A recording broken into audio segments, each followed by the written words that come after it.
Microsoft shipped another Fabric update this month, and apparently it's the end of BI. That's what half my feed is posting anyway. So I stopped scrolling and built one of these myself. This, a real app, its own login, governed data, all running inside Fabric. They're saying you build a whole app from a single prompt. I had to see how true that is. Short answer? No, not even close.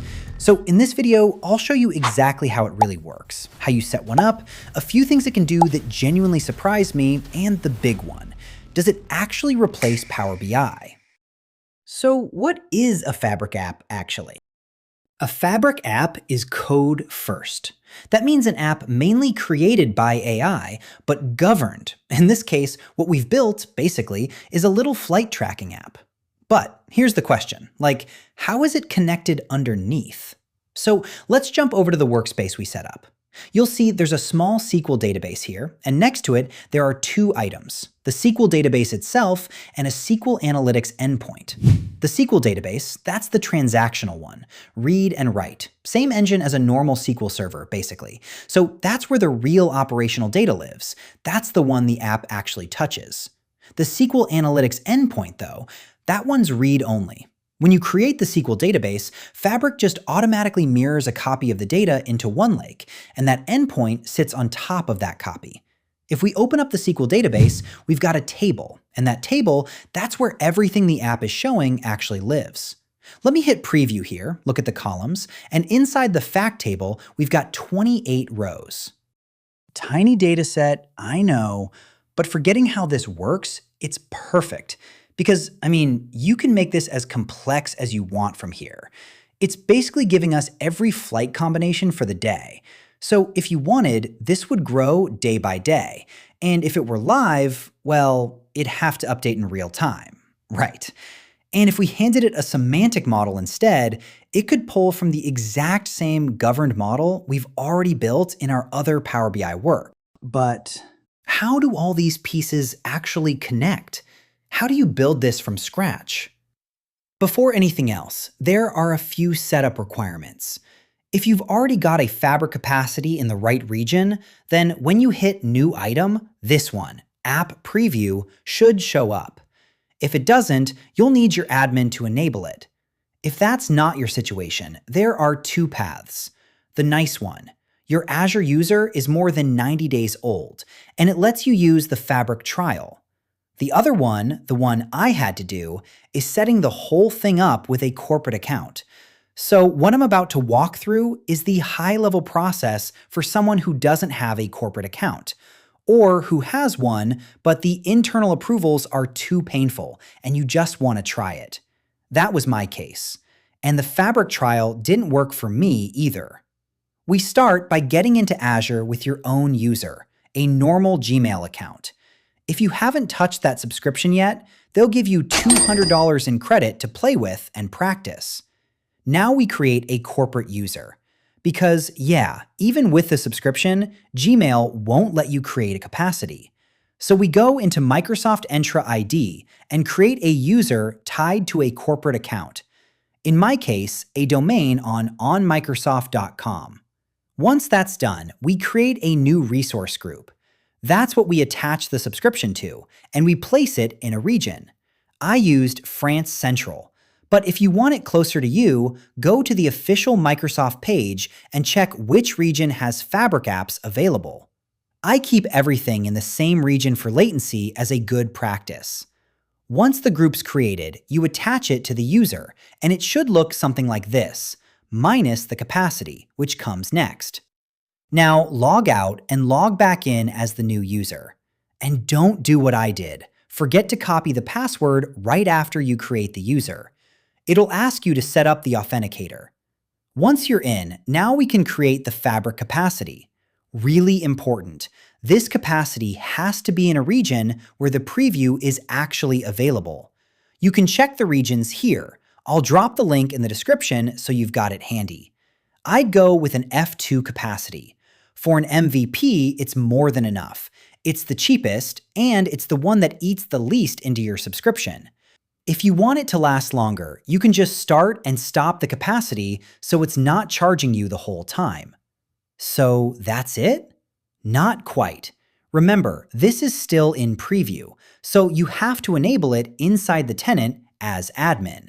There's a lovely little Enable Fabric App toggle that shows up disabled by default. Flip it on, and there you go. The item should finally appear. If you're curious or it's just not working for you, drop your questions in the comments.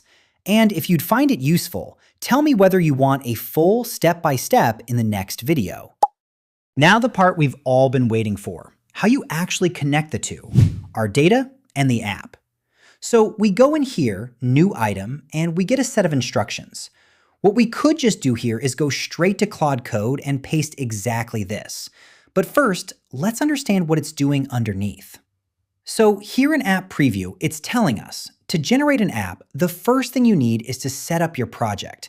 And set up your project just means running this command in the command line. If we run it, it asks what you want to create. There are 4 options, but the 2 we care about in this video are Blank App and Data App. A blank app basically scaffolds the whole structure, no data, and you control whatever data you bring in. A data app is when you already have a semantic model sitting in a workspace, and that's what you connect to. In my case, I went with a blank app. I didn't have a semantic model, and I wanted Claude to build that model. So I picked blank app, and it scaffolds the whole structure locally. In fact, if we go to the path, you can see every folder and file it created. So to give you the full picture, we're going to create the app, then add records to the SQL database. First, we take the app we mocked up in the last video and turn it into a real one. We paste the prompt into Claude Code, and we tell it to use the design system and the HTML to understand the prototype, then build the result. We make it clear that we don't have a semantic model, so it'll have to create the whole data model itself. And it has to work with nothing hard-coded in the TypeScript. Everything stays dynamic, driven by whatever we add to the semantic model. At a minimum, it needs date, transaction, category, amount, positive or negative, account, and account balance. Then whatever else it takes to complete the mockup and turn it into an app. We wait for the output and we look at the result. We adjust what's needed and we deploy. You can iterate here as much as you want until it's really dialed in. The good thing about this is that we can set up an audit, a battery of tests to validate the data, plus a few manual checks, so we're sure AI it isn't inventing anything. It might look like it was one prompt and done, but let me show you the full chat for the Flight app. You don't need to read it. I did it in Spanish, but I think it's pretty clear. Between setting it up and getting it clean, this is a long way from what the LinkedIn gurus sell you. One prompt and you've got an app. And for the skeptics among you, let's add about 10 extra flights to the flight table to the other app. 3 of them on routes flagged for optimization today, just so you can see it really is connected. And there it is, the totals updated. More flights in SQL, and it shows up in the app too. So after see all this, does this replace Power BI? To answer that, let's ask a different question. Web apps have been around for ages. So why hasn't BI been delivered as a web app from the start? Because it was expensive. It took real development time. And business intelligence needs things to move fast. It needs to be trustworthy. And above all, it needs to be governed. In Power BI, you define your logic quickly and simply. A measure, a formula. This calculation works like this. In JavaScript or TypeScript or HTML, you build that logic a completely different way. You'd have to read through all the code. Sure, you can learn it in a week, but normally it's just not that intuitive. So why now? Fabric Apps hasn't been tested in genuinely real environments, especially if it's vibe-coded. That can scale scandalously badly in the wrong hands. But none of that means it isn't good. If you asked me, a business intelligence tool has to be strictly read-only. You shouldn't be able to change the data. It makes no sense. Because what business decision are you going to make with numbers you've been to look the way you wanted them to? Which brings me to a second question, app or report? A report is exactly what you want when you need governed BI. It's governed, it's clean, it's built properly. The app side, if you've got that one specific app, it's incredibly spoon-fed, fast to build, running on governed data, and that part is really well done. There might be things you can't do as naturally in Power BI. With a bit of guidance, building this is much faster than Power BI, with a really sharp UX and UI. What does worry me a little is validating the data, reliably, once you get into the more complex aggregations. And let's not just talk features, let's talk about money. Fabric Apps is way more expensive than Power BI. Every transaction you run through the writeback burns CUs.